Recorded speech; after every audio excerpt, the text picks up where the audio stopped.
He hadn't moved in 6 days. Max, a Belgian Malinois who had survived gunfire ambushes in the darkest corners of war, was lying in the corner of his kennel, dying, not from a bullet, not from a bomb, from a broken heart. His handler was gone. Captain David Mason was never coming back. And Max knew it before any human in that building dared to say it out loud. Then a young woman walked in carrying a tray of sandwiches, and the dog lifted his head for the first time in nearly a week. Nobody in that room was ready for what happened next. If this story moves, you hit subscribe right now and drop your city in the comments. I want to see exactly how far this story travels. Now let's go. The kennel smelled like grief. That's the only way Sergeant First Class Ray Dobbins could describe it later, not to his commanding officer, not in any official report, but to his wife quietly at the kitchen table long after the kids had gone to bed. He told her the whole place felt different the morning after they got the news about Captain Mason. The dogs knew. They always knew. But Max knew in a way that made the hair on the back of Ray's neck stand straight up. He just laid down, Ray said, staring at his coffee. Walked to the corner of his kennel, laid down, and that was it, like he'd already made his decision. His wife asked what decision. Ray didn't answer right away. He just turned the coffee mug in his hand slowly, like he was looking for the right words in the ceramic. To stop, he finally said. To just stop. It had been 4 days since word came down from command. Captain David Mason, age 37, a decorated Navy SEAL with 12 years of active service and 3 combat deployments, had been killed during a covert operation in a location the military would never officially name. The details were classified. The grief was not. By the time the news reached the base, every handler, every trainer, every kennel tech already felt it in the air. These things travel fast in tight communities. And a SEAL base is about as tight as a community gets, men and women who have bled together, trained together, who know the sound of each other's breathing in the dark. Captain Mason had been one of the best. He wasn't loud about it. That was the thing people always mentioned first when they talked about him. In a world full of men who had earned the right to be loud, David Mason was quiet. He had a way of walking into a room and making it feel steadier, more solid, like the walls themselves stood a little straighter when he was around. And nobody, not a single soul on that base, felt his absence more than Max. Max was 4 years old and had been working alongside Captain Mason since he was 14 months. In the world of military K-9 units, that kind of pairing is rare. Most handlers rotate. Assignments change. Dogs get transferred, reassigned, retired. But Mason had fought to keep Max, and Max had earned every reason for him to fight. Together, they had cleared buildings in 3 different countries. They had tracked targets through terrain that would have broken most men in 40 minutes. Max had taken a piece of shrapnel to his left flank during a mission in year 2, a wound that required surgery, and 6 weeks of recovery. And when Mason walked into the recovery kennel on day 1, Max had dragged himself across the floor on 3 legs just to get closer to him. That was the dog. That was who Max was. So when Mason didn't come back, something inside Max simply shut down. He won't eat. That was the first thing Corporal Jenny Hatch said when Ray walked into the kennel on day 1. Jenny was 24, barely 18 months into her assignment as a K-9 handler, and she had adored Captain Mason in the uncomplicated way that young service members adore officers who treat them like real people. She was trying very hard not to cry and doing a poor job of it. I put his bowl down at 0600 like always, Jenny said, wiping her face with the back of her hand. He didn't even look at it, just sat in the corner. Ray walked to the kennel. Max was lying with his back to the door, which was wrong. Max always faced the door. Max was trained to face the door, had faced the door every single morning for 3 years because Mason had drilled it into him. Always know where your exits are. Always know who's coming in. It was the kind of habit that went bone deep. But that morning, Max had his back to the world. "Hey, buddy," Ray said low and careful, the way you talk to someone who's just been handed the worst news of their life. Max's ear moved, just the one, just slightly. That was all. Ray looked at Jenny. Jenny looked at Ray. Neither of them said what they were both thinking: this dog is going to grieve himself to death. By day 2, they brought in Dr. Patricia Ewan, the base's head veterinarian. Dr. Ewan was 51 years old, had served 2 tours as a military vet before transitioning to the base's permanent staff, and had seen nearly everything the job could throw at her. She had treated blast injuries and tropical infections, and once memorably a Labrador retriever who had swallowed a grenade pin whole inexplicably and with apparently no concern for anyone's blood pressure. But she had never seen this. "He's dehydrated," she told Ray after her assessment. "Not critically, not yet, but we're moving that direction. His vitals are depressed. His weight's already dropped about 4% since Sunday." She paused, looking at her clipboard like the numbers might rearrange themselves into better news. "He's shutting down, Sergeant. Voluntarily. Can you force feed him?" "I can, but I want to try a few other things first." She looked through the kennel gate at Max, who had not moved during the entire examination. Force feeding a bong in acute grief can cause psychological damage that takes months to undo. And with a working dog, a dog this highly trained, the psychological component isn't secondary. It is the mission. Ray nodded slowly. "So what do we try?" Dr. Ewan set down her clipboard. "We try everything." They tried everything. On day 2, they brought Mason's boots into the kennel, his actual field boots retrieved from his locker, still carrying the particular weight and smell of the man who had worn them across 3 continents. They placed them 3 feet from Max's food bowl, hoping the scent would trigger something, some old muscle memory of morning routines and meal times and the quiet order of life before. Max raised his head, sniffed the air once. Then he pressed his face against the wall and didn't move again for 4 hours. On day 3, they tried voice recordings. Mason had left behind dozens of training audio files, his voice giving commands, counting cadences, running through the 100 small verbal rituals that had structured Max's days for 3 years. They played them through a small speaker placed just outside the kennel. "Max, sit. Good boy. Max, down. Good boy." Max stood up when he heard the voice. He stood up and turned to face the door, the right position, the trained position, and his tail moved once, a single slow arc like a clock winding down. And then the recording ended, and Max walked back to the corner, and he lay back down. Jenny Hatch had to leave the room. On day 4, they brought in 2 of the other K9S Ranger, a German Shepherd who had worked adjacent units with Max for over a year, and a younger dog named Blitz, whom Max had occasionally played with during off-duty exercise hours. The idea was social stimulation, familiar company, the comfort of the pack. Ranger sat outside the kennel gate for 40 minutes, occasionally whining softly. Blitz pawed at the chain link. Max acknowledged neither of them. He had gone somewhere inside himself that other dogs couldn't follow. That night, Dr. Ewan pulled Ray aside in the hallway and said it quietly, the way doctors say things they don't want to have to say twice. "If he doesn't eat by tomorrow morning, I'm going to have to intervene medically." And even then, Ray, even with intervention, a dog in this kind of shutdown can find ways to resist recovery that have nothing to do with what we can treat. I need you to understand that. Ray understood. He went home that night and sat in his truck in the driveway for 20 minutes before going inside. He thought about Mason. He thought about the last time he'd seen him at Tuesday Ordinary, as Tuesdays get Mason walking out of the briefing room with a cup of terrible coffee and that quiet level look he always had, the one that made you feel like whatever was coming, he'd already thought 3 moves ahead. He thought about how a man like that could be here one Tuesday and gone by Friday. He thought about Max in the corner of that kennel, choosing in the way that only a creature of pure loyalty can choose to follow his person into the dark. Not on my watch, Ray thought. Not if I can help it. He went inside and kissed his wife and didn't tell her any of it until much later. Day 5 brought a new desperation. The kennel staff had been running on reduced sleep and elevated anxiety for nearly a week. The other handlers were watching quietly, helplessly, because there is nothing more disorienting for a working dog trainer than encountering a problem that training cannot solve. These were people who believed professionally, viscerally in their bones that with the right technique and enough patience, any behavioral challenge could be addressed. They had tools. They had protocols. They had decades of combined experience, and none of it was touching Max. By mid-morning on day 5, Ray had reached the end of his list. He sat down in the plastic chair outside the kennel, the one that had been colonized in shifts by various staff members over the past several days, and he looked at Max, and Max very slowly turned his head and looked back at him.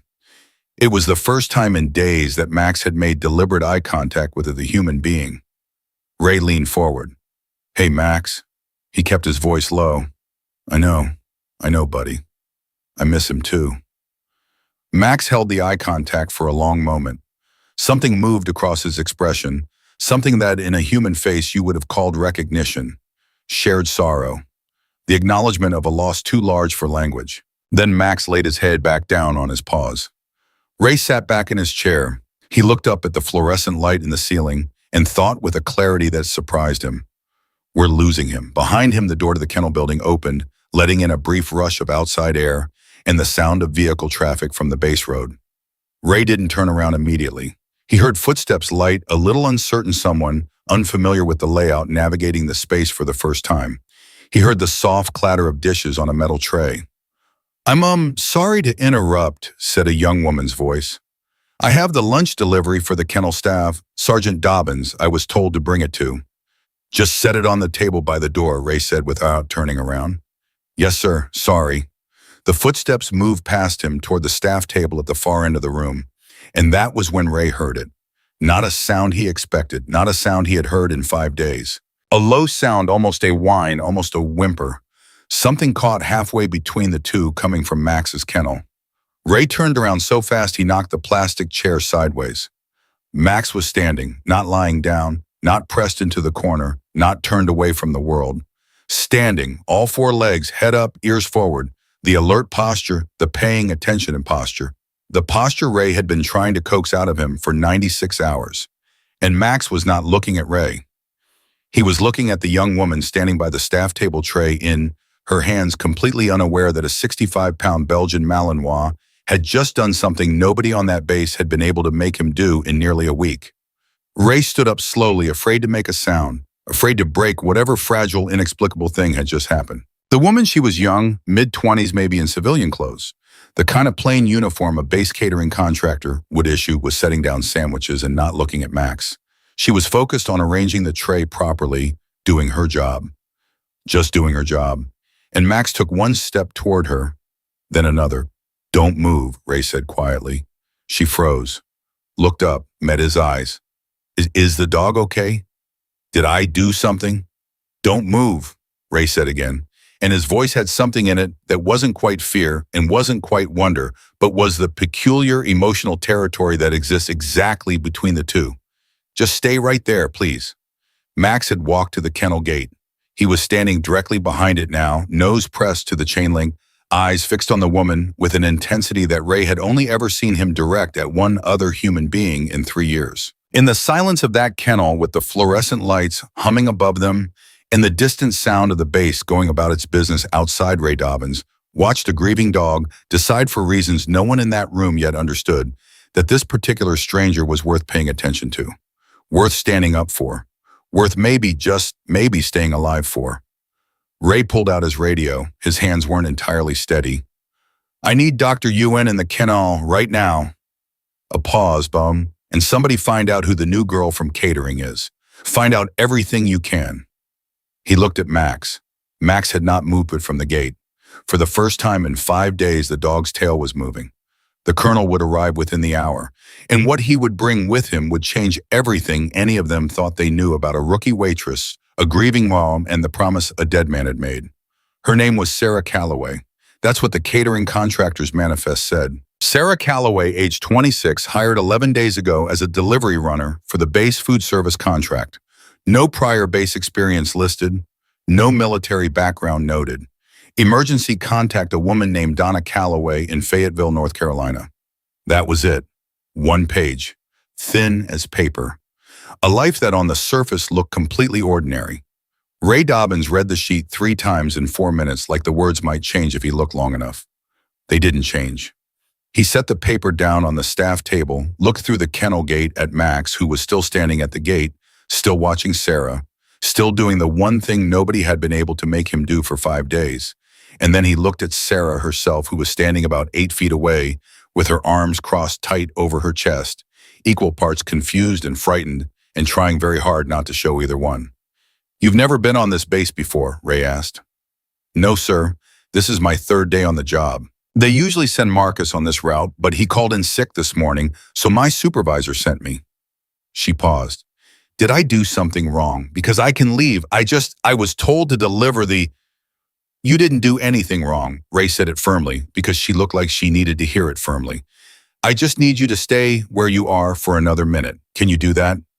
Sarah nodded, though she kept glancing at Max with the cautious, sideways attention of someone who wasn't sure if she should be afraid of the dog or not. Here was the thing about that: Max was not behaving like a dog you should be afraid of. He wasn't barking. He wasn't showing teeth. He was doing something far stranger. He was standing at the gate with every muscle in his body oriented towards Sarah, the way a compass needle orients toward north. Patient, focused, like he was waiting for something he already knew was coming. Doctor. Ewan arrived 40 seconds after Ray's radio call, slightly out of breath, stethoscope still around her neck from whatever she'd been doing in the medical bay. She stopped 2 steps inside the door, took in the scene: Max standing, tail moving, eyes on the stranger, and for a moment she didn't say anything at all. Then quietly, almost to herself, "Well, I'll be damned." "That's what I said," Ray told her. Dr. Ewan moved slowly, deliberately, the way she moved around any animal whose behavior she hadn't yet fully mapped. She positioned herself beside her Ray, close enough to observe Max clearly, far enough not to interfere with whatever was happening. "How long has he been standing?" she asked. "About 6 minutes." "Has he eaten?" "No, but Patricia, he walked to the gate on his own. He hasn't done that in 5 days. Dr. Ewan looked at Sarah. "What's your name, sweetheart?" Sarah Calloway." "Sarah, I need to ask you something, and I need you to be completely honest with me, even if the answer sounds strange. Have you ever been to this kennel before? Have you ever met this dog?" Sarah's brow furrowed. "No, I've never been in this building before today. I've never worked on a military base before this week." She looked at Max again, and something shifted in her expression, a flicker of something uncertain. "But he's looking at me like he knows me. That's weird, right? That's not normal dog behavior." "No," Dr. Ewan said, "it's not." The room went quiet except for the hum of the ventilation system and the soft, rhythmic sound of Max's breathing. Then Max did something that made every trained professional in that room take a half step forward without realizing it. He sat down, not the collapse of a grieving, exhausted animal. A deliberate sit, square and clean weight, balanced, spine straight, the formal sit of a working dog receiving a command. The trained sit. The sit he had performed 1,000 times for one specific person. Ray's voice came out lower than he intended. "Sarah, don't panic. I need you to take 1 step toward the kennel gate." Is that safe?" "Yes, 1 step, slow." Sarah uncrossed her arms. She took 1 careful step forward. Max's tail swept the floor twice. Fast. The kind of tail movement that in a Belgian Malinois communicates something very close to relief. Ray was already reaching for his radio again. "Get me Colonel Harris right now. Tell him it's about Mason's dog. Tell him to come to the kennel immediately." Colonel James Harris was 62 years old and had spent 34 of those years in the United States Army in roles that had collectively taught him to be suspicious of coincidences, immune to sentimentality, and deeply structurally skeptical of situations that appeared to resolve themselves too neatly. He arrived at the kennel 7 minutes after Ray's call, still in his dress uniform, from a morning meeting he had had to cut short. He was a man of controlled movements and economical expression, the kind of officer whose face gave away very little and whose silences tended to mean more than other people's sentences. He looked at Max, he looked at Sarah, he looked at Ray and Dr. Ewan standing together with the particular posture of people who have seen something they can't explain. "Brief me," he said. Ray briefed him. All of it: the 5 days, the boots, the recordings, the other dogs, the failed interventions, and then the moment 11 minutes ago when a 26-year-old catering contractor walked in carrying lunch, and a dog that had been choosing to die stood up and came to the gate. The colonel listened without interrupting. When Ray finished, Harris looked at Sarah for a long, steady moment. "What's your full name?" "Sarah Lynn Calloway, sir." "Bonnie, where are you from originally, Ms. Calloway?" Something tightened around Sarah's eyes. "Virginia, sir. Grew up outside of Norfolk." "Military family." A pause, brief, but Ray caught it. "My father was Navy, sir." "Have you ever served yourself?" Another pause, longer this time. Sarah's jaw moved slightly, like she was choosing between 2 different answers and wasn't sure which one to give. "I was Navy. I got out 2 years ago." The colonel's expression didn't change, but something in his posture changed, a subtle realignment, the way a man moves when information lands in a place that connects to something he already knew. "What was your rating?" I was a cryptologic technician, sir, CT branch. Where were you stationed? And there it was, the pause that wasn't really a pause, the silence that was actually an answer wearing hesitation as a disguise. I can't discuss the specifics of my assignment, sir. The room temperature seemed to drop about 5 degrees. Ray looked at the colonel. The colonel was looking at Sarah with an expression that had moved past neutral into something Ray couldn't quite name, recognition maybe. Or the shadow of it. Ed? No, Harris said quietly. I don't suppose you can. He looked at Max one more time. Max had not moved from the gate. He was still sitting in that formal, deliberate posture, still watching Sarah with those amber eyes that held more understanding than any dog's eyes had a right to hold. Then the colonel said something that turned the room upside down. Sergeant Dobbins, clear the kennel. Everybody out except Dr. Ewan. Now. The junior staff filed out with the reluctant compliance of people who badly wanted to stay. Ray remained near the door, professionally, technically complying with the order, while positioning himself at the precise point where he could still observe the colonel's body language through the narrow window in the door. He was a sergeant. He had not survived 22 years of military service by being incurious. Inside, Harris crossed the room and stood directly in front of Sarah, not threateningly, but with the focused attention of a man who was asking a question with his presence rather than his voice.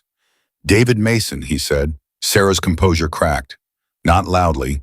It was a small crack, a slight tremor in the muscles around her mouth, a fractional tightening of her eyes. The kind of crack that a person trained in controlled emotional responses makes when a name hits them somewhere they weren't guarding. Yes, sir, she said. Her voice was level. Her hands were not. You knew him. I knew him. Harris turned away from her and looked at Max. How the silence stretched. Outside the door, Ray stopped, breathing. We worked together, Sarah said carefully, on a joint operation 2 years ago. It was a short duration assignment, 3 weeks. A beat. He never told me the dog's name. I didn't know Max existed until I walked in here today. But the dog knows you. Sarah looked at Max, and for the first time since she'd walked into that building, all the caution dropped out of her face. What was underneath it was grief clean. Unmasked the same grief that had been living in that kennel for 5 days. David used to say, she stopped, started again. He used to say that his dog could read a person's fundamental character in 30 seconds flat. That Max didn't respond to what you showed, he responded to what you were. Her voice dropped. I guess maybe I just smell like someone he trusted. Dr. Ewan, who had been standing silently against the wall with her arms folded and her face professionally blank, turned her head away and looked at the ceiling with great intensity. Harris looked at Max. Max was still sitting at the gate, still oriented entirely towards Sarah with the patience of an animal that has made a decision and is simply waiting for the world to catch up to it. Ms. Calloway, the colonel said, I'm going to ask you to do something. You are under no obligation. You can decline. I won't decline, sir. I haven't told you what it is yet. I know. She met his eyes steadily, but I won't decline. Harris looked at her for a long moment.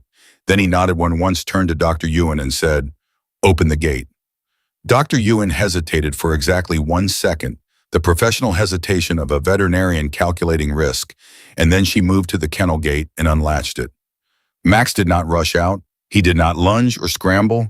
He stepped out of the kennel with careful, measured dignity, the way an animal moves when it has been waiting with purpose rather than desperation. He walked the 8 feet between the open gate and Sarah Calloway, and then he sat down directly in front of her and looked up at her face. Sarah looked down at him. Her hands were shaking. Hi, she said softly. It was a ridiculous thing to say to a dog, and she knew it, and she said it anyway because sometimes the only words that fit the moment are the simple ones. Hi, Max. Shall I sound? Max pressed his nose against her hand. Outside the door window, Ray Dobbins, 22 years in the Army, not a man given to visible emotion in professional settings, pressed his fist against his mouth and looked at the floor. Inside, Dr. Ewan was already pulling up Max's chart on her tablet and pretending to be absorbed in the numbers while her eyes kept moving back to the young woman standing together in the middle of the kennel floor. Harris watched. He watched Max. He watched Sarah's hand move slowly to the top of Max's head. He watched Max lean into the touch with the full weight of a grief that had been going nowhere for 5 days. And he thought about Mason, about the particular kind of man David Mason had been, about the connections he built quietly in the margins of missions that officially never happened, about promises made in places that don't exist on any map. He thought about the fact that Sarah Calloway had been hired 11 days ago, had been assigned to this route this morning, because Marcus called in sick and had walked into this building at the exact moment when the window between a dog surviving his grief and not surviving it was measured in hours. He thought about coincidences, about his lifelong professional suspicion of them. And then he let that suspicion go, because some things are not coincidences and are not logic and are not anything that fits neatly into a 34-year framework of structured military thinking. Some things are just the universe doing the only thing it knows how to do with a broken connection, finding the nearest thing that it conducts the same signal and running the current through. Dr. Ewan, Harris said, "What does Max need to eat right now?" Dr. Ewan pulled herself together briskly. "High-calorie recovery formula first. I want to ease his digestive system back before we go to solid food. I have it prepared in the medical bay. I was ready, just in case." "Get it." She left at a near run. Harris looked at Sarah, who was sitting on the kennel floor. Now nobody had told her to. She had simply folded herself down to Max's level, and Max had put his head in her lap, and that was that. "Miss Calloway," she looked up.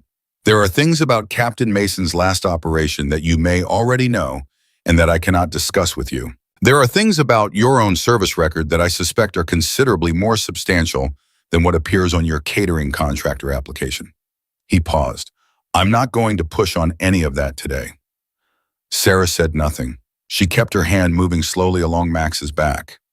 "What I am going to ask," Harris continued, "is whether you would be willing to visit Max daily, until he's stable, until he's eating consistently and his vitals are back in normal range." He looked at the dog. "He needs something from you that I don't fully understand and don't need to understand. What I understand is that he's alive right now in a way he wasn't 40 minutes ago. And in my experience, when something works, you don't stop it to ask why it works. You let it keep working." Sarah was quiet for a long moment. When she looked up, her eyes were wet, but her voice was steady. "David would have hated this," she said. He hated when things got emotional. He'd walk into a room full of people crying, and he'd say, "All right, enough of that. Let's figure out what needs doing." The corner of Harris's mouth moved, just barely, the closest thing to a smile his face could manage on a day like this. "Yes," he said, "that sounds exactly right." Dr. Ewan returned with the recovery formula. She knelt carefully beside Max and Sarah, and she held out the bowl, and Max, without lifting his head from Sarah's lap, turned and looked at the food. Looked at it for 3 long seconds.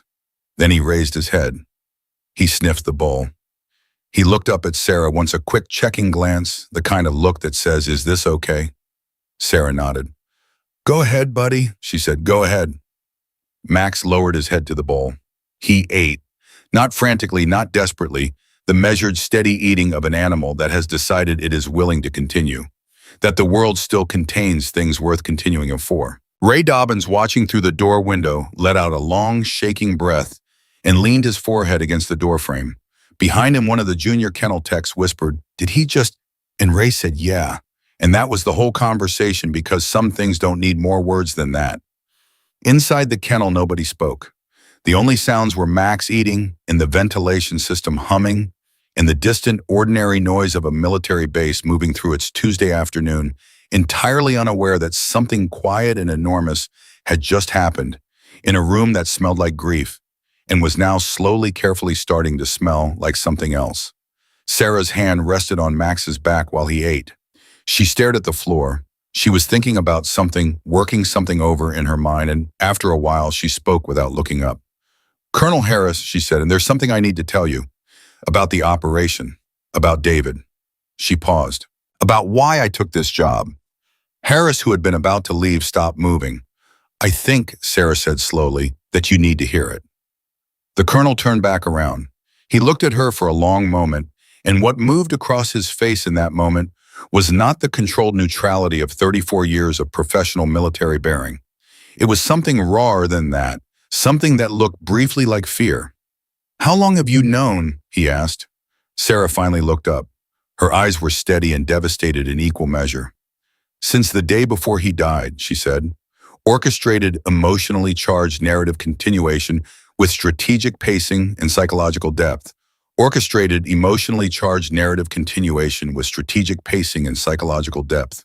The colonel did not sit down. Men like Harris didn't sit down in moments like this, they stood, because standing meant you were still in control, still on top of whatever was coming at you, and right now Harris needed very badly to believe he was in control.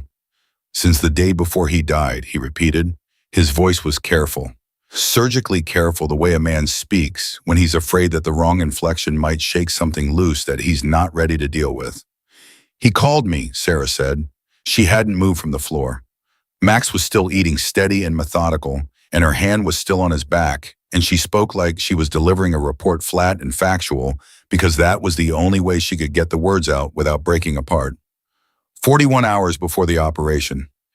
He called me on a number I hadn't heard from in 2 years. What did he say? He said he thought there was a leak. She looked up at Harris. In the mission briefing, he said the intelligence that had been used to authorize the operation didn't feel right. That something had been shaped, his word shaped, to make the target look cleaner than it was. He said he'd flagged it up the chain and been told to stand down and proceed. The ventilation system hummed. Max finished eating and raised his head and looked at Sarah's face with the focused, serious attention of a dog who is listening to something in the human voice that the human themselves may not hear.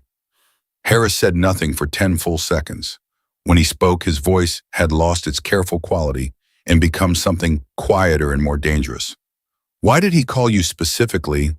Because I'm CT, Sarah said. Cryptologic. Because 2 years ago on that joint op, I was the one who flagged the signals intelligence that was being used to authorize the target package. I told him then that there were anomalies in the intercept data. He remembered.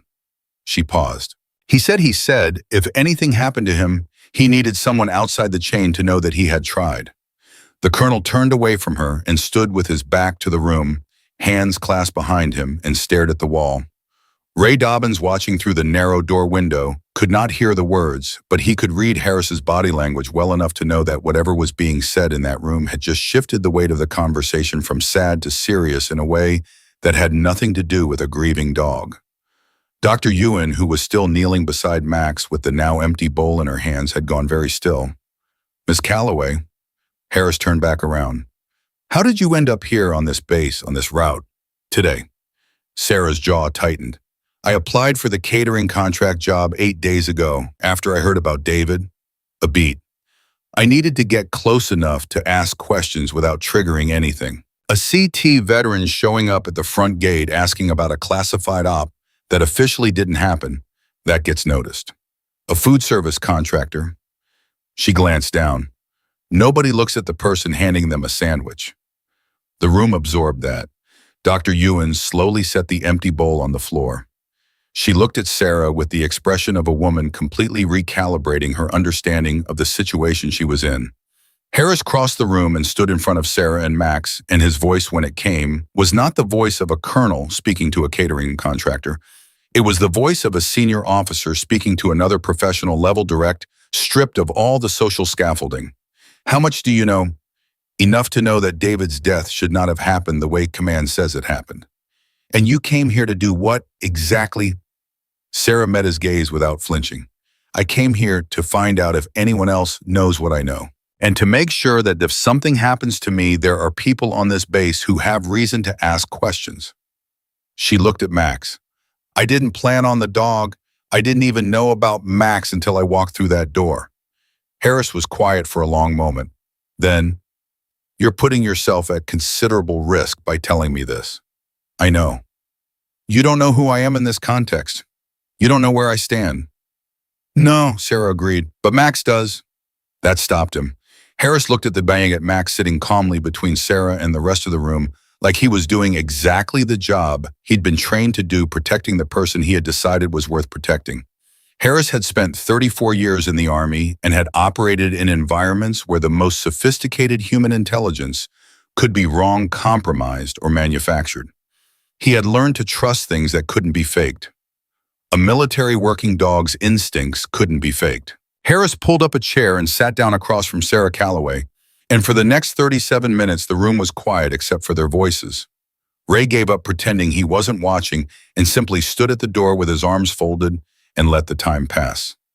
When Harehound came out, his face had the compressed inward quality of a man doing hard calculation behind a controlled exterior. He pulled the door closed behind him, looked at Ray for a moment, and then said, "This conversation did not happen." "Understood, sir. The dog is eating. Dr. Yuen will monitor his recovery. Ms. Calloway will visit daily for the next 2 weeks under a standing authorization I'll issue this afternoon." He paused. "She is not a catering contractor." Ray kept his face neutral. "No, sir. I gathered that. The details of what she is are not your concern at this time." "Understood." Harris started to move toward the exit, then stopped. "Sergeant Dobbins." His voice had shifted, something human had moved into it briefly the way sunlight moves through a gap in cloud cover. "Mason was a good officer." "The best I've known, sir." Harris nodded once slowly. "Then we owe it to him to be careful." He left. Ray stood alone in the hallway and breathed for a minute. Then he went back into the kennel, and Dr. Yuen looked at him, and he looked at her, and they both looked at Sarah, who was now sitting with her back against the kennel wall, and Max's 70 pounds fully in her lap, despite the physical impracticality of this arrangement, her chin resting on top of his head, both of them absolutely still. "Well," Dr. Yuen said quietly. "Yeah," Ray said. Neither of them moved to disturb it. By the next morning, Max had eaten twice more. Dr. Yuen documented his vitals at 00700 with the slightly dazed efficiency of a scientist recording results that contradict her prior hypothesis. Weight stable, hydration improving, heart rate down from the stress-elevated readings of the previous 5 days to something approaching normal range. She typed her clinical notes with professional detachment and then sat back and stared at the words on her screen and thought about a 26-year-old woman sitting on a kennel floor with a grieving dog in her lap and felt the inadequacy of clinical language in a way she hadn't felt in a long time.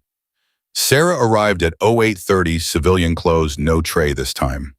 Jenny Hatch, who had been briefed only that Sarah had authorization to visit Max daily and nothing beyond that, let her in with the politely contained curiosity of a 24-year-old trying very hard to behave like the most professional version of herself. Max heard Sarah's footsteps in the hallway before she reached the door. Jenny watched him stand up, ears forward, weight shifting to his front feet, and she felt something move in her chest that she couldn't name and didn't try to. When Sarah walked in, Max pressed his nose against the kennel gate and made a sound, low, soft, almost conversational, that Jenny had never heard him make with anyone other than Captain Mason. "Hi, Max," Sarah said. She reached through the gate and let him sniff her hand, then scratched behind his ear with the practiced ease of someone who knew exactly where a dog wanted to be scratched. "How are we doing today, buddy?" "Better," Jenny offered from behind her because she needed to say something, and that was the truest thing she had. "A lot better." Sarah looked at Max's bowl, half empty, recently visited. She looked back at Jenny. "Thank you for taking care of him," she said. "These past few days, I can't imagine how hard that was." Jenny's professional composure made a brief and unsuccessful attempt to hold. He missed him so much," she managed. "He just missed him so much, and there was nothing we tried, everything, and there was nothing we could." She stopped. "Reset." "Sorry." "Don't be sorry," Sarah said. And the way she said it, not dismissively, not performing comfort, but with the flat, certain authority of someone who had earned the right to say, "Don't be sorry about grief," made Jenny believe her own. Sarah spent 2 hours with Max that morning. She didn't do anything dramatic or therapeutic or structurally impressive. She sat with him. She talked to him in a low, steady voice, not commands, not training language, just talking the way you talk to someone you care about when you're not sure what to say, but you know silence would be worse. Occasionally, Max responded a head tilt, a shift in position, the brief warm weight of his chin on her knee. Ray watched from a distance and thought, whoever you really are, Sarah Calloway, you knew this dog's person. That much I'd swear to in any court. What Ray did not know, what nobody on that base knew yet except for Colonel Harris, and now Sarah, was what Sarah had spent those 37 minutes telling the Colonel. What she'd laid out in that quiet room while a recovering dog ate steadily beside her, and the weight of it pressed down on all of them like weather. What she knew about the operation that had killed Captain Mason. what she knew about the intelligence report that had authorized it, and what Captain Mason had told her 41 hours before he died about a name. On day 3 of Sarah's visits, Jenny Hatch arrived at the kennel at 0600 for her regular shift and found Ray Dobbins already there sitting in the plastic chair outside Max's kennel with a cup of coffee and an expression that meant he hadn't slept well. "Sergeant," Jenny set her bag down carefully. "Everything okay?" Ray looked at her for a moment, assessing the way he always assessed 34 years of learned caution, making the calculation without effort. Jenny Hatch was a good soldier. More importantly, she was a loyal one. "Close the door," he said. Jenny closed the door. "You did not hear this from me," Ray said. "You will not repeat it. You will not write it down. You will not tell your roommate, your mother, or God himself until and unless I tell you otherwise. Are we clear?" Jenny stood very straight. "Yes, Sergeant." Ray looked at his coffee for a moment. "There's an inquiry opening, above our level, about the operation that killed Captain Mason." He paused to let that land. "The inquiry is unofficial at this stage." Jenny's face went through several things in quick succession and settled on focused. "Because of Sarah." Ray looked at her sharply. "I'm not stupid, Sergeant," Jenny said, not defensively, just accurately. "She's not a food service worker. She knew something about Max before she ever met him. Nobody reacts to a strange military working dog that way unless they've been around working dogs before. She knew how to approach him. She knew not to reach over his head. She knew the formal sit command without being told." She paused. "And whatever she told Colonel Harris in that room changed the way he walked. I watched him leave. His whole center of gravity was different." Ray stared at her. Jenny stared back. "You're going to be dangerous when you have been here a few more years," he said. "Yes, Sergeant." He rubbed his face. "The inquiry is about the intelligence that authorized the op, whether it was clean." Jenny was quiet for a moment, and Ray could see her processing it, the full weight of what that sentence meant. What it would mean if the intelligence had not been clean. What it would mean about the death of the man whose dog she had spent 5 days sitting with in helpless grief. "Was it?" she asked. Her voice was very steady. "Clean? That's what somebody is trying to find out?" A beat of silence. Then Jenny said, almost to herself, "He'd hate this. Mason would hate this. He'd want to know, and he'd hate knowing." Ray thought of Harris saying, "That sounds exactly right," when Sarah had said nearly the same words the day before. "Yeah," Ray said. "That's about the size of it." Sarah arrived at 0800. She found Ray and Jenny both in the kennel, and she read the room in about 4 seconds, the residual tension, the studied casualness that people perform when they've just been talking about something serious and are trying to pretend they haven't. She looked at Ray. "You told her." "Told me what?" Jenny said slightly too quickly. "Enough," Ray said. Sarah looked at Max, who had come to the gate the moment she stepped inside and was now doing the sitting at attention thing that still made every handler who witnessed it feel like they were watching something slightly beyond the explainable. "I need to ask you both something," Sarah said. She didn't move toward Max yet. She stood in the middle of the room with her hands at her sides and looked at them both, and her face had the clean, undecorated quality of someone who has made a decision and is past the point of second-guessing it. "Before I tell you what I'm about to tell you, I need to know if you're the kind of people who, when pushed, push back." Ray said nothing. Jenny said immediately, "Yes." Ray looked at Jenny. Jenny didn't look away. Ray looked back at Sarah. "What are you about to tell us?" Sarah said. "The name of the person who shaped the intelligence report, the one David told me about." She paused. "It's someone on this base." The air in the room changed. Max made a low sound from the kennel. Not distressed, not reactive. Something almost deliberate. The sound of an animal that is paying very close attention and wants the humans in the room to know it. Jenny's hand moved to the kennel gate without her seeming to notice the unconscious gesture of someone reaching for a steadying point. Ray set down his coffee very slowly and very carefully, the way you set things down when you don't want to make any sudden movements. "How certain are you?" he asked. "David was certain," Sarah said. "That's certain enough for me." Ray looked at her for a long moment. "You've been carrying this since before you walked through that door." "Yes." "And you told Harris?" "I told Harris the framework. I didn't give him the name."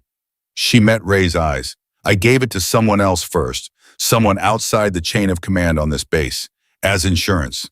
She glanced at Max. David taught me that. Always have a dead man's switch. Always make sure the information survives you whatever happens. Ray felt something cold move through him. Not fear exactly, the particular sensation of standing at the edge of a situation that is considerably larger than it appeared from a distance. And now you're telling us.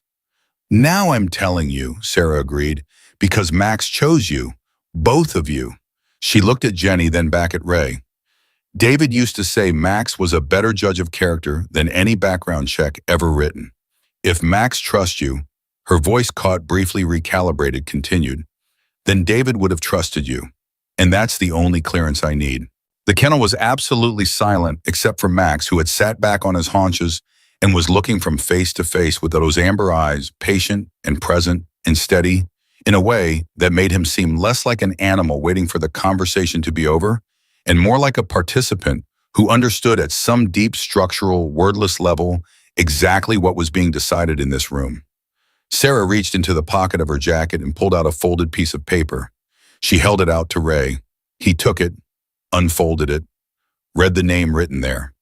His face did not move, but his hand, the hand holding the paper, tightened until his knuckles went white. You're sure, he said. David was sure. Ray looked at Jenny. Jenny was watching his face, reading his reaction, the way she'd read Harris's 2 days ago, and what she saw there made her go still, in the way that people go still when something serious becomes something real. Sergeant, she said quietly.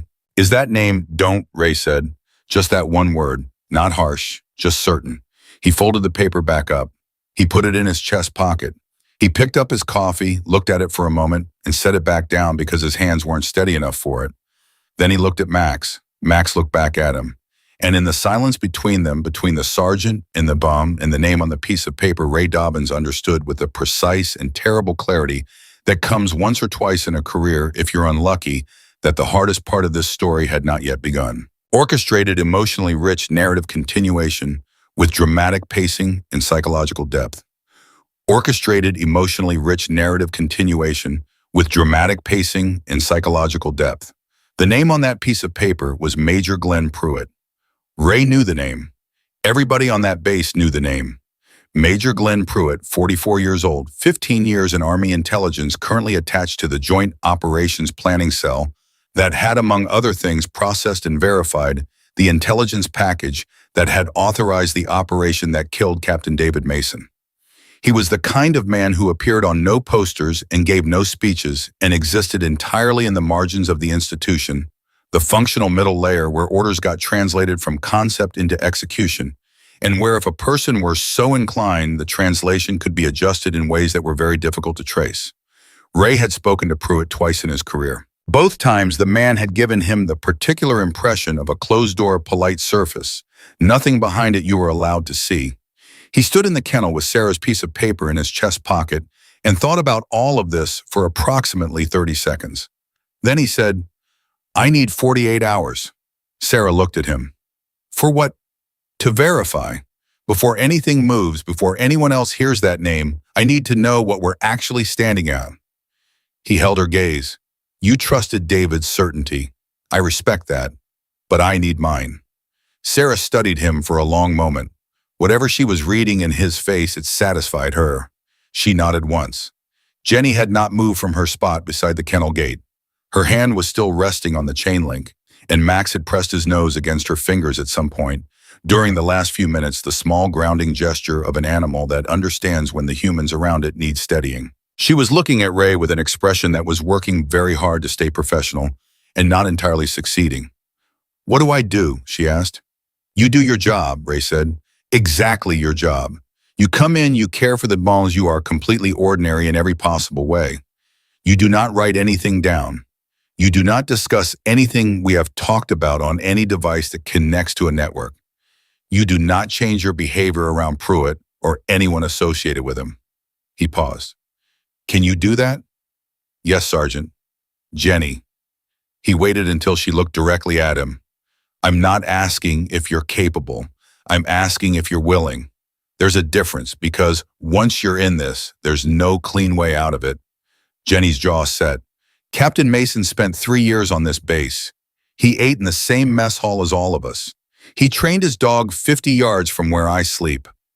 She looked at Max. If someone put him in a position to die, that didn't have to happen, yes, Sergeant. I'm willing. Ray held her gaze for another second. Then he nodded, picked up his coffee, discovered it had gone cold, and drank it anyway. The 48 hours that followed were the quietest and most electrically tense of Ray Dobbins's career. And his career had included 2 combat deployments in 1 court-martial proceeding that had nothing to do with him, but that he'd been a witness in, which was somehow worse. He moved carefully. He had learned over 22 years that careful movement was not the same as slow movement. You could move fast and still move carefully, could cover ground quickly while keeping your footprint small, your noise level low, your questions indirect enough that the people you were asking didn't realize what you were actually looking for until you were already gone. He started with the official record. The publicly accessible portions of the mission intelligence file, redacted down to almost nothing but the structure of what remained, told a story if you knew how to read structure. Ray knew how to read structure. He had been doing it since his 2nd year in the Army, had developed the skill the way most soldiers develop skills, out of repeated necessity and the particular motivation that comes from understanding that the alternative to competence was consequences. The intelligence file had been compiled from 3 separate source streams. The final verification, the sign-off that moved the package from proposed to authorized, had 1 name on it: Major Glenn Pruitt. That was not by itself unusual. Pruitt's role in the planning cell put him in exactly that position. His name on a verification document was standard, expected, meaningless on its own. What was not meaningless was what Ray found when he spent 4 careful hours cross-referencing the timeline of the intelligence compilation with the communication logs from the planning cell logs that were not classified but were not exactly posted on a bulletin board either, that required a specific access level to pull and a specific kind of patience to read through. 2 of the 3 source streams had been processed and verified within normal parameters. The third, a signals intercept that formed the cornerstone of the target authorization, the piece of intelligence that made the operation look clean and the target look unambiguous, had been logged into the system 11 hours before it was officially listed as received from the originating agency. 11 hours. In intelligence work, 11 hours is not a clerical error.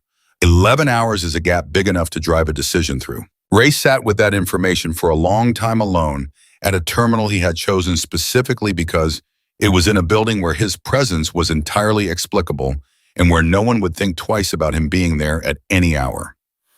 He thought about what Sarah had said. The intelligence that had been used to authorize the operation didn't feel right, that something had been shaped. Shaped. Mason's word, the precise, technical, devastating word for what Ray was looking at. The intercept had been shaped, entered into the system before the originating agency had sent it, which meant the originating agency hadn't sent it at all, which meant someone inside the planning cell had created it, timed it, and inserted it into the authorization chain at exactly the right moment to make an operation that should have been flagged look authorized. And the only name on the final verification was Glenn Pruitt. Ray leaned back in his chair and stared at the ceiling and breathed very carefully for about 2 minutes. Then he pulled out his phone, personal phone, not issued, the one that didn't connect to any base network, and sent a single text message to a number that was not saved under any name in his contacts. The message said, Flagstaff. Confirm? He waited. 4 minutes later, the reply came back. Confirmed. Move. Ray deleted the thread, pocketed the phone, and went back to the kennel. Sarah was there when he arrived. She had come in for her regular morning visit and was sitting with Max in the low, easy way they had developed over the past few days, Max's head on her knee, both of them inhabiting the comfortable silence of 2 beings who had arrived at an understanding without needing to negotiate it. Jenny was at the far end of the kennel going through her morning routine with the other dogs, moving with the deliberate normalcy of someone following Ray's instructions to the letter. Ray walked to Sarah and crouched down so he was at eye level with her and spoke very quietly. The intercept was fabricated. I have the timestamp discrepancy. 11 hours. Something moved across Sarah's face, not surprise, because she had already believed it, had already built her entire plan around believing it. What moved across her face was confirmation. The particular terrible relief of a person who has been carrying an impossible thing and has just been told that yes, it is real. You are not wrong. You did not imagine it. Pruitt created the intercept, Ray said, inserted it into the authorization chain, made the target look clean. David knew, Sarah said, not triumphantly, just quietly, as if she were talking to Mason himself. He knew and he flagged it, and they told him to stand down anyway. Who told him? He didn't say. He said it came back through the chain. He said the word came down, that the intelligence was solid and the operation was proceeding, and he needed to execute his assignment. She paused. He said the voice that told him that was not Pruitt. Pruitt doesn't give field orders. Someone above Pruitt passed it down. Ray absorbed that. The cold thing moved through him again. So Pruitt fabricated the intelligence. Someone above him ran it through the authorization chain and gave the stand down to Mason's objections. And Mason, walked into an operation built on a lie and didn't come home. Sarah finished. Max raised his head from her knee and looked at Ray with those amber eyes, and Ray had the disorienting, irrational feeling that the dog understood every word of what had just been said. That Max had known in whatever wordless way, he knew things that the death he was grieving was not the straightforward tragedy it had been presented as, that he had been grieving a betrayal. Ray stood up. I need to talk to Harris again. He already knows about the fabrication, Sarah said. I told him as much in general terms 2 days ago. I didn't give him the timestamp specifics. I didn't give him Pruitt's name. You gave me Pruitt's name before you gave it to Harris. Yes. Why? Sarah looked at him steadily. Because Harris is inside the command structure. He is a good man, I believe that. But good men inside command structures operate under constraints that good men outside command structures don't. I needed someone who could move without those constraints if it became necessary. She held his gaze. David said you were that kind of man before I ever met you. Ray was quiet for a moment. Mason told you about me? He mentioned you during the op 2 years ago. He said if he ever needed someone on that base to have his back, it would be Ray Dobbins. A ghost of something crossed her face. He said you were the most straightforwardly honest person he'd met in 20 years of military service, which in his view made you either the most trustworthy person on the base or a man with a serious career problem. Ray looked at the floor. Something was pressing against the back of his throat that he was going to ignore with great determination. Both, he said. He went to Harris that afternoon. He laid out the timestamp discrepancy precisely with the documentation to support it printed on paper that he'd carry out of that building and destroy afterward. Harris listened with the stillness of a man whose body has completely redirected all of its resources to the act of processing information. When Ray finished, Harris didn't speak for 40 seconds. Ray counted. Who else knows the specifics? Harris asked. Myself, Sarah Calloway. And whoever she placed the information with outside the chain, she's confirmed someone external has it as a dead man switch, but she hasn't told me who. Smart, Harris said, and it wasn't entirely clear whether he was talking about Sarah or about Ray, not asking for the name. Sir, Pruitt is still operational. He's in the planning cell right now. If he becomes aware that someone is... I know, Harris said. Sir, with respect, I need to know what you're going to do with this. Harris looked at him. What I'm going to do, he said slowly, requires that you trust me for approximately 72 hours, Sergeant. Can you do that? Can you give me a reason to? Harris stood up, moved to the window, and stood with his back to Ray for a moment. When he turned around, his face had the quality of a man making a decision he's been building toward for a while, assembling the last piece. I have been conducting my own inquiry into Mason's death since day 3, he said, informally, quietly, before Sarah Calloway ever walked into that kennel. He paused. I had the same feeling Mason had. That something was shaped. I didn't have the evidence. He looked at the paper Ray had brought him. Now I do. Ray stared at him. The reason I didn't tell you, Harris said, is the same reason Sarah didn't give me Pruitt's name before she gave it to you. Because in a situation like this, compartmentalization is not a security bureaucracy. It is the thing that keeps people alive. He held Ray's gaze. I need 72 hours to move this to an authority that is genuinely outside the reach of whoever is above Pruitt. That means outside this base, outside this command structure, and outside every communication channel that Pruitt or his associates have any access to. And if something happens in those 72 hours, then Sarah's external contact activates the dead man's switch, the documentation goes somewhere public and loud, and everyone involved faces a very different kind of reckoning. Harris picked up the paper Ray had brought, looked at it once more and folded it carefully. But I intend for that to be the backup plan, Sergeant. Not the primary one. Ray nodded slowly, and Max Harris blinked. The question had visibly surprised him, which meant it had cut through the operational calculation to something more human underneath. What about Max? He's stable, he's eating, but long-term what happens to him? His handler is gone. Reassignment protocol. I'm aware of reassignment protocols, Harris said quietly. Something in his voice had shifted. I am also aware that there is a young woman visiting that kennel every morning who has a bond with that dog that I have never seen replicated between a non-handler and a working animal in 34 years of service. He looked at Ray. Leave that with me. The 72 hours passed with the slow grinding quality of time measured in anxiety. Ray slept badly. Jenny performed ordinary with the commitment of a stage actor in the longest run of her career. Sarah came every morning, sat with Max, talked to him in her low, steady voice, and to anyone watching, she was simply a catering contractor who had taken a shine to a grieving dog. Max ate every meal, his weight stabilized.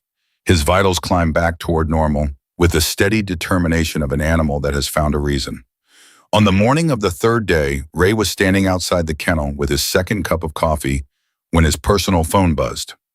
One word from the saved under no-name contact, done. He was still processing that when Harris appeared at the end of the hallway, moving with the particular controlled urgency of a man carrying news that is heavy, but not crushing the walk of someone who has made it through something and is still standing.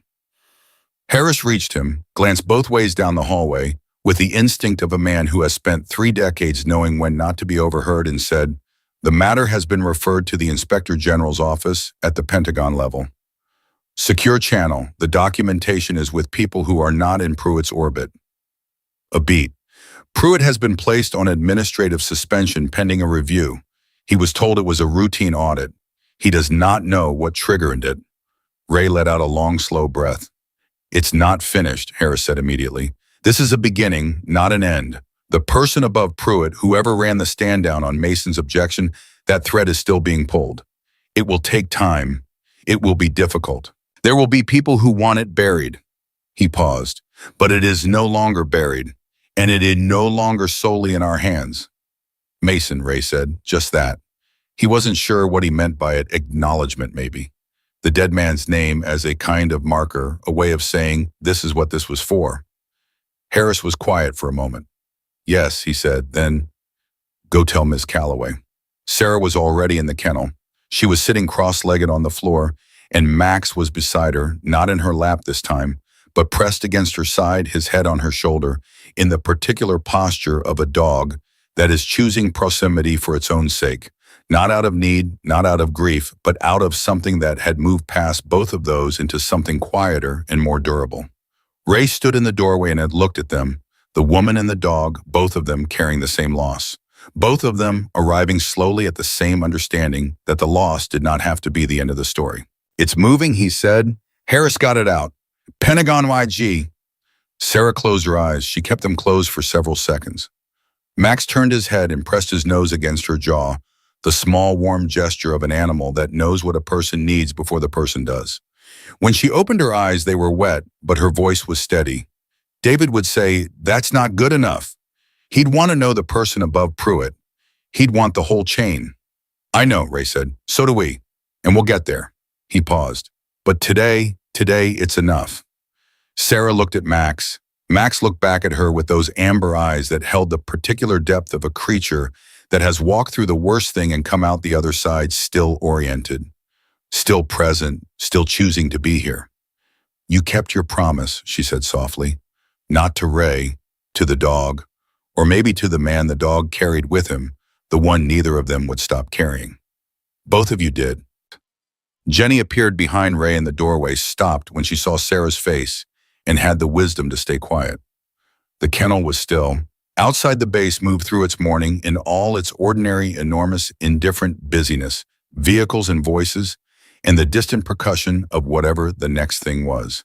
In here, for a moment, it was just three people in a grief that was not over but had found its direction, and a wrong that was not righted but had been named, and a promise that a dead man had made that was being kept, not neatly, not completely, not without cost, but kept. Max stood up. He stretched with the full, unself-conscious physicality of a healthy dog, shook himself once, and walked to the kennel gate where he sat in his formal, trained posture and looked at all three of them in turn, Ray, Jenny, Sarah, with the patient, assessing gaze of an animal that has been doing exactly what he was trained to do, reading character, knowing who to trust, knowing who his person would have trusted. Ray looked at Max and thought you were ahead of all of us from the minute she walked in the door. Sergeant, Jenny said quietly from behind him. Her voice had something in it that he couldn't immediately name, and he turned to look at her, and she was holding her tablet with both hands, and her face was not frightened, not devastated, but carrying the weight of someone who has just read something they were not prepared for. What? Ray said. Jenny looked at him, then at Sarah, then back at Ray. There's a flag on Sarah's contractor file, she said. It just appeared in the last hour. She held up the tablet. Someone inside the base network ran her background. Full clearance query. She paused. It wasn't Colonel Harris. The query came from the planning cell. The stillness in the room changed quality completely. Ray was already reaching for his radio. Sarah was already on her feet. And Max, who had been sitting calmly at the gate 1 second before, was standing with every muscle rigid, ears, flat eyes fixed on the door. The trained, instinctive posture of a dog who has just detected a threat in the direction of the person he has decided is worth protecting. Orchestrated final story installment with emotional depth, dramatic pacing and psychological authenticity. Orchestrated final story installment with emotional depth, dramatic pacing and psychological authenticity. The door opened and it was nobody. That was the first thing, the disorienting, almost absurd anticlimax of the door swinging open and revealing Corporal Danny Reyes, 22 years old, carrying a box of supply requisitions and looking startled by the three sets of eyes that snapped to him simultaneously with the focused intensity of people who had been bracing for something considerably worse. Sorry, I just needed Sergeant Dobbins to sign off on the... He stopped, looked at the box in his hands, looked at the room. Is this a bad time? Ray's hand was still on his radio. He made himself lower it. Set it on the table. I'll sign in a minute. Reyes set the box down with the careful movements of someone who has correctly identified that he has walked into a room with a weather system in it and wants to exit before it breaks. He left quickly and pulled the door shut behind him. The room exhaled, but Max had not relaxed. He was still standing at the gate with that rigid, forward-oriented posture, still watching the door, and Ray had worked around military dogs long enough to know that a working dog's alarm doesn't reset when the false positive clears. Max wasn't reacting to Reyes. Max was reacting to something that had not yet arrived. Ray looked at Jenny. The query from the planning cell. Who ran it? Jenny was already moving through screens on her tablet, her fingers quick and focused.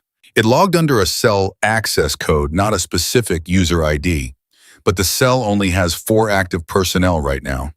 She paused. Pruitt is on administrative suspension. That leaves 3. Can you pull the physical access log? Who was in the cell building when the query ran? Jenny's fingers moved, then stopped. 1 person, she said. Her voice had gone flat in the way voices go flat when they are controlling something. Lieutenant Colonel Warren Hask. Ray said nothing for 3 seconds. 3 full measured seconds. Warren Hask, Deputy Director of the Joint Operations Planning Cell, the man directly above Glenn Pruitt in the cell's command structure. The man who, by the organizational chart, would have been the one to take a field officer's flagged objection about an intelligence package and send back the word to stand down and proceed. The man above Pruitt. Sarah had gone completely still. That's him, she said. Not a question. Her voice was barely above a breath. That's the one, David said, gave the stand-down order. He didn't know the name, he said. The word came back through the chain, and he only heard the rank. Lieutenant Colonel. She looked at Ray. Hask ran my file. He knows I'm here. He's known for less than an hour, Ray said, and he was already moving radio in hand, pulling up Harris's direct channel. Harris, I need you at the kennel right now. We have a problem. He clicked off before Harris could respond and turned to Jenny. Lock Sarah's contractor file. Flag it restricted access. Can you do that from your level? Yes, but it'll show as modified. Anyone watching the file will see, do it anyway, and pull Max's reassignment documentation, whatever Harris told you to prepare, pull it now, and have it ready. He turned to Sarah. You don't leave this building until Harris gets here. Understood. Sarah met his eyes steadily. She was afraid Ray could see it, the controlled fear of a trained professional managing an elevated threat response, but she was not unraveling. She was doing exactly what she'd been trained to do, which was think clearly under pressure. Hask knows I exist, she said. He doesn't know what I've told you. He doesn't know about the timestamp discrepancy documentation or the IG referral or the dead man's switch. He knows you're connected to Mason, Ray said. That's enough to make you a problem he wants to solve. Then we need to make sure he understands that solving me creates a bigger problem than the one he already has. How? Sarah reached into her jacket. She pulled out her phone and held it up.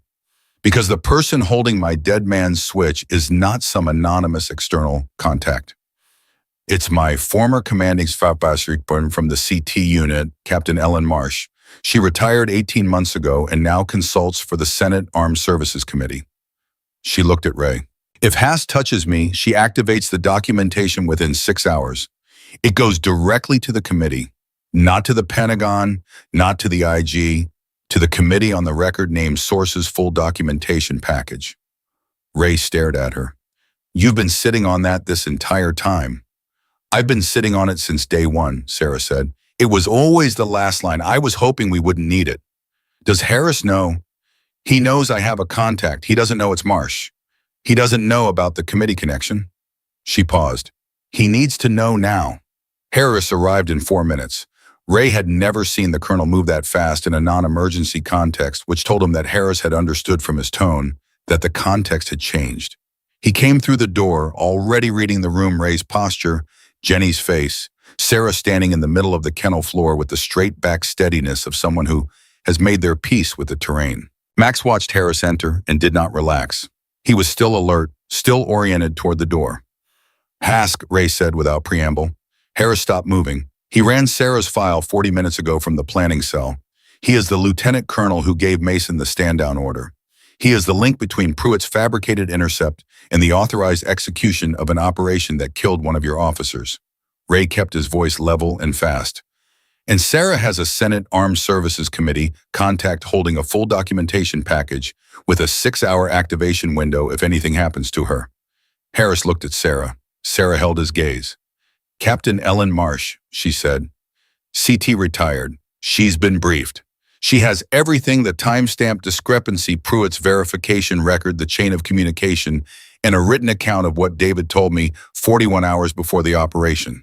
She paused. If Hask moves against me, it doesn't stay inside the military justice system. It goes public and it goes fast. The silence in the room lasted exactly long enough for Harris to absorb the full shape of what he was dealing with. Then, unexpectedly, something shifted in his face. Not relief, not exactly, but the particular expression of a man who has been carrying a weight at an awkward angle and has just been told he can set one end of it down. Ms. Calloway, he said, in 34 years, I have never been so thoroughly outmaneuvered by a catering contractor. Sarah said nothing, but something in her eyes moved. Marsh is a good officer, Harris said. She always was. He looked at Ray. All right, here's where we are. The IG referral went through last night that is confirmed and documented and is now a formal proceeding with external oversight. Pruitt's suspension is on record. What we did not have until this moment was the link from Pruitt up to the authorization level. He looked back at Sarah. Hask running your file may be the best thing that's happened in the last 12 hours, because it puts him in motion, and a man in motion makes mistakes. You want to let him move, Ray said. I want to document that he moved. There's a difference. Harris straightened. I'm going to make a call to the IG investigator who received our referral. I'm going to add Hask's name in this morning's file query to the formal record. Hask running Sarah's file while Pruitt is already under suspension investigation is at minimum a serious lapse in judgment. At maximum, it is evidence of consciousness of guilt. He'll know the inquiry is expanding, Ray said. Yes, and men who know an inquiry is expanding toward them have a choice. They cooperate, or they run, or they do something stupid. Harris picked up his radio. I'm betting on stupid. In my experience, people who have been managing a secret for a long time do not respond well to the moment they realize the secret has legs. He stepped to the corner of the room and made his call. Ray looked at Sarah. Sarah looked at Max. Max had finally incrementally reduced his alert posture, not fully relaxed, but no longer rigid. The recalibration of an animal whose handler's body language has shifted from high threat to managed threat. Jenny was watching Harris with the expression of someone watching a very complicated chess game and trying to track all the pieces simultaneously. Sergeant, she said quietly, not looking away from Harris. Max's reassignment documentation. You told me to have it ready. I did. Does that mean... She stopped, started again. Is he leaving the base? Ray looked at her, then at Max, then at Sarah, who had heard the question and was very carefully not reacting to it, which was itself a reaction. That's the colonel's call, Ray said. Jenny nodded. She looked at Max for a long moment, the dog she had sat with for 5 impossible days, the dog she had watched choose to stop living and then choose just as deliberately to start again. He'll be okay, she said softly. Wherever he goes, he'll be okay. Harris finished his call and came back to the center of the room with the decisive energy of a man who has just set something irrevocable in motion and is ready to deal with whatever comes next. What came next came faster than any of them expected. 40 minutes later, Ray's radio crackled. An MP sergeant from the gate, Lieutenant Colonel Warren Hask, had just attempted to leave the base in a personal vehicle with 2 bags. He had been stopped at the gate for a routine check. He had produced his ID and credentials. And then, when asked to wait 30 seconds while the gate officer completed a log entry, Hask had gotten out of the vehicle and walked away from it and had not stopped walking when the MP called after him. Harris listened to this with his eyes closed and his jaw set. Secure him, he said into his radio. Detain under base security authority, pending CO authorization. Do not let him off base property. He clicked off, looked at Ray. Stupid, he said. You called it sir. I take no pleasure in being right about this particular thing. He turned toward the door. Sergeant Dobbins, you are to remain here with Miss Calloway and Corporal Hatch until I return. No one enters this building without my authorization. Is that clear? Yes, sir. Harris left at a pace that was technically not running. The 3 of them stood in the kennel in the aftermath of that, and the silence was different from any of the silences that had preceded it, not heavy, not fearful, but hollowed out the specific quiet that follows a long sustained tension when it finally unmistakably begins to break. Max walked to Sarah. He pressed the top of his head against her hip, the full, deliberate weight of it, and stayed there. Sarah put her hand on his head. Her eyes were closed. He tried to run, Jenny said almost to herself. The disbelief in her voice was genuine, the disbelief of a young soldier confronting the fact that the people who betray institutions are rarely the monsters of imagination. They are ordinary people making self-preserving calculations right up until the moment the calculations stop working. He actually tried to run. They always do, Ray said. When it closes in, they always think the door is still open 1 second longer than it is. Hask was formally detained within the hour. Harris came back to the kennel with the contained, forward-looking energy of a man who has moved past the crisis into the work that follows crisis.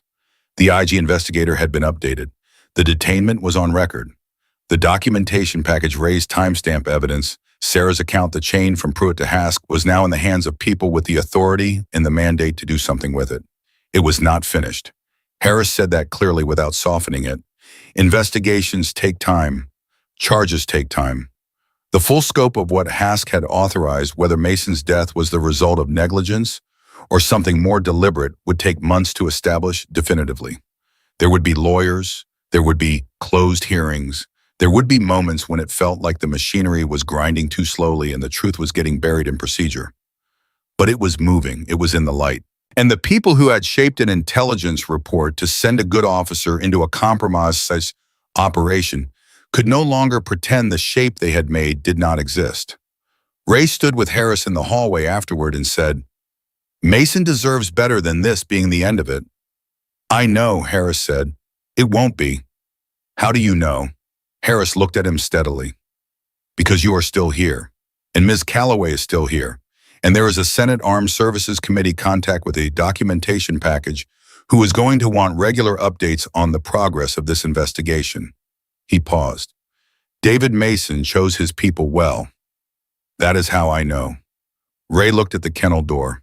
Through the small window, he could see Sarah still with Max, the two of them sitting in the quiet that had taken on a different quality. Now, not the quiet of grief paused, but of something beginning to resolve, beginning to settle into the shape it would hold going forward.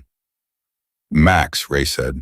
What happens to Max? Harris reached into his jacket and produced a folded set of documents. He held them out. Ray took them, read the header, read it again. You're transferring him, Ray said, to civilian adoption. To a specific civilian, Harris said, under a special disposition authorization that I signed this morning. It requires my rank to process, and I am comfortable with that. He looked through the window at Sarah and Max. She came here for David. She stayed for the truth. And she will carry both of them forward in a way that no reassignment protocol I know of can adequately account for. He paused. Max is not a dog in a kennel waiting for a new handler. He is a boy who has already chosen his person. My job is not to override that. My job is to recognize it and sign the paperwork. Ray looked at the documents in his hand. Then he opened the kennel door. Sarah looked up when he walked in. She read his face, the particular face Ray made when he was delivering something that was going to require her to absorb a range of emotions quickly, and she waited. Ray held out the documents. She took them. She read. Her hands were very still. When she looked up, her eyes were full, and she didn't try to hide it. He's mine, she said. He's yours, Ray said. Max, who had been lying against her side with his eyes half closed in the easy, unself-conscious relaxation of an animal that has found its safe place, opened his eyes fully and looked at her face. He read whatever was there, the grief and the relief and the love and the loss all wound together into the complicated human thing that dogs somehow manage to read more accurately than most people can, and he put his chin on her knee. Jenny was crying. She was doing it very quietly, turned slightly toward the wall with the professional stoicism of a soldier trying to maintain her dignity and the complete ineffectiveness of a 24-year-old who is also fundamentally a person. Ray decided not to notice. Sarah set the documents down on the floor carefully. She put both hands on Max's face and held it gently, and she looked at him for a long time without speaking. Then she said very quietly, "He kept his promise. He said you'd always have someone. He kept it." Max looked at her the way he had always looked at Mason, with the full uncomplicated attention of an animal that has made its decision and does not revisit decisions once made. Patient, present, wholly there. Ray thought about the morning this had all started, a Tuesday ordinary, as Tuesdays get a rookie woman with a tray of sandwiches walking into a room where a dog was dying of grief. He thought about the improbable, intricate chain of events that had run from that moment to this one, the fabricated intercept, the name on a piece of paper, the timestamp that was 11 hours wrong, the lieutenant colonel who ran for a gate that was already closing, and underneath all of it, quiet and constant and more durable than any of it, the dog who had refused to stop knowing what he knew. Max had not been waiting for rescue. He had been waiting for recognition. The recognition of someone who carried the same sense of loyalty, the same bone-deep understanding of what it meant to have been trusted by David Mason, and to carry that trust forward after he was gone. Sarah had not saved Max. They had saved each other. 6 months later, the Inspector General's report was completed. Glenn Pruitt was charged with falsification of intelligence documents in conduct unbecoming an officer. Warren Haas faced charges of dereliction of duty and obstruction. A more complex case, a slower process, but a real one, moving through real channels with real accountability at the end of it. Captain Ellen Marsh testified before the Senate Armed Services Committee in a closed session. The details of what she said remain classified. The outcome, a formal review of intelligence authorization procedures for Joint Special Operations, did not. Ray Dobbins was promoted to Master Sergeant. He told his wife the whole story on a Saturday morning over coffee, start to finish. And when he was done, she sat with it for a long moment and then said, "The dog knew first." "The dog always knew," Ray said. Jenny Hatch re-enlisted for a second term. She requested assignment to the same kennel unit. She got it. Colonel Harris retired the following spring. At his retirement ceremony, he gave a short speech that mentioned Captain David Mason by name, the first official public mention of Mason's name in connection with the operation that had killed him. He said Mason was the kind of officer who made the institution worth defending. He did not elaborate. He did not need to. Sarah Calloway moved to a small house outside Fayetteville, North Carolina, 20 minutes from her mother. She took a position as a civilian intelligence consultant, the kind of work that didn't appear on public rosters and didn't come with a title that fit neatly on a business card, but that mattered in the ways that counted.